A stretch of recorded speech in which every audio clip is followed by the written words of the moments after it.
On Meridian Late tonight, the Amber Gamblers, a new clampdown on lunatic drivers in the south. Police hunt for 3 men who abducted a woman. And the frog-eyed sprite, reborn on the Isle of Wight. Good evening. Hundreds of motorists in the south risk their lives every year jumping the lights at level crossings. But today a new campaign was launched to catch the so-called Amber Gamblers. It'll mean the installation of extra surveillance cameras. And today's message from Railtrack was clear. Drivers risk their lives and everyone else's. Railtrack's level crossing safety campaign was launched with a video called Red Runner. They're using the slogan, "Ignore the red and you could end up dead." Since April this year, there have been over 120 incidents at railway crossings in the south of England. Now, British Transport Police are testing a mobile camera at a crossing in Barnes, southwest London. It captures motorists jumping the lights and risking their lives. A similar experiment has already been held in the northeast, where the results showed just how stupid some drivers can be. This motorist jumped the lights, gambling with his own life and the lives of others. And even more horrifying, a bus with 40 passengers on board crosses on red. The safety campaign was launched at Waterloo Station by Transport Minister John Watts.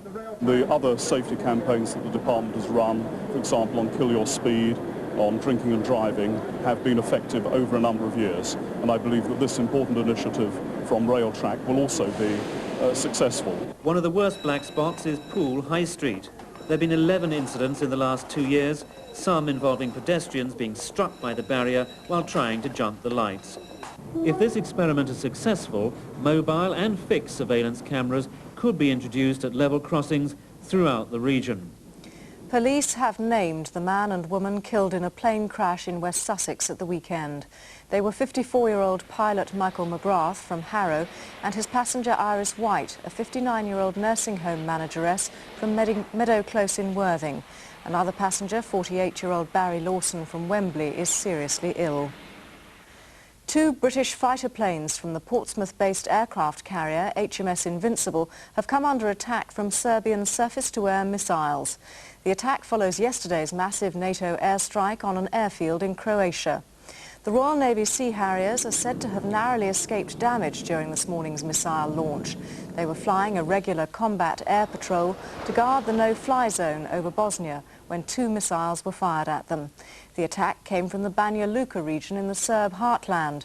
Both missiles went wide of the Harriers and exploded at about 35,000 feet.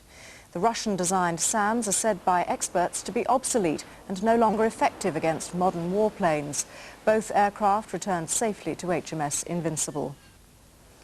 Women are being warned to be on their guard tonight after 2 attacks within hours in Southampton.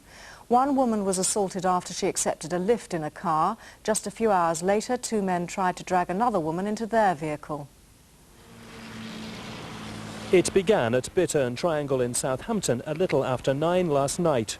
A young woman waiting at a bus stop was picked up by 3 men in a silver-coloured saloon car. She was driven away and, despite her struggles, indecently assaulted. It was here at Portswood Road in Swathling that the woman finally escaped.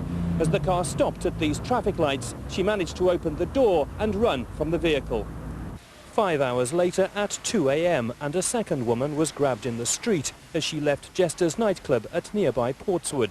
She approached a light-coloured car, wrongly believing it was a taxi. 2 men tried to pull her inside, but she struggled and managed to break free. The public should always be concerned about approaching cars at that time of the night and should always make sure that it is in fact the taxi they asked for and not somebody else. Detectives have issued descriptions of the men in the first assault.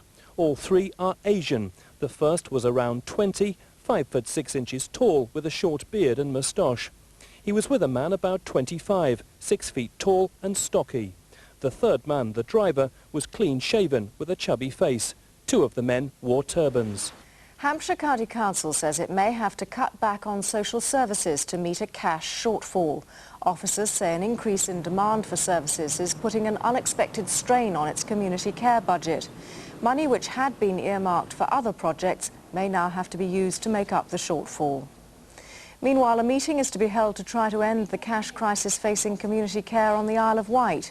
The service is in danger of collapse unless another £500,000 is found. Maurice Barton, the leader of the Island County Council, has called for a meeting with the Governor of the Isle of Wight, Lord Mottistone, and the Island MP, Barry Field. They want to present a strong case to the government. Firefighters rescued a man and a woman from a blaze at a pub in Chichester. The fire at the Fountain pub in South Street started early this morning. It took fire crews 2 hours to bring the flames under control. 60 workers at an engineering firm in Dorset have been told that they're to lose their jobs by the new year. AB Precision of Poole say the jobs must go because a large contract has been completed. Finally, a little sports car from the 1960s is making a comeback. The frog-eyed Sprite is being made once again on the Isle of Wight. But it's not British motorists who are yearning for the Sprite, it's the Japanese. Replicas of the original are being made by 2 firms on the island. They've landed a £2 million order to build them.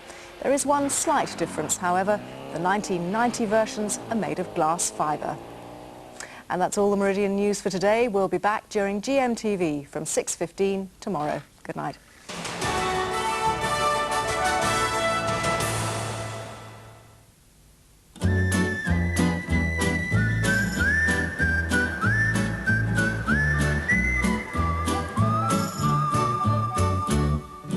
Good evening. Well, we're in for another misty and murky night. If you've got to drive, be careful because there's already patches of hill fog around and that'll get fairly widespread over the high ground later in the night. Bursts of drizzle from time to time, but mild, your lowest temperature 10, 50 degrees Fahrenheit.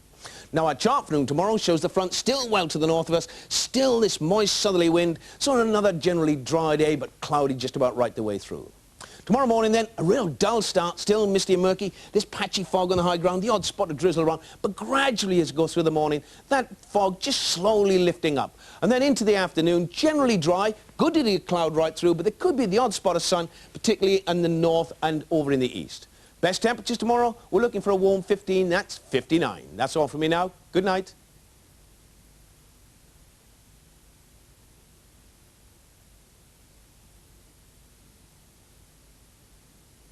Wednesday's attractions are hotting up. Manchester United face a must-win situation, or the Reds crash out of the world's best league. Crucial live action from Gothenburg means that at 9:30...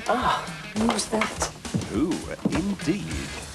Mickey! Heads turn on Coronation Street. Did you want something? Well, take your pick from United Live at 7:20 and a later trip down the street. Wednesday on Meridian.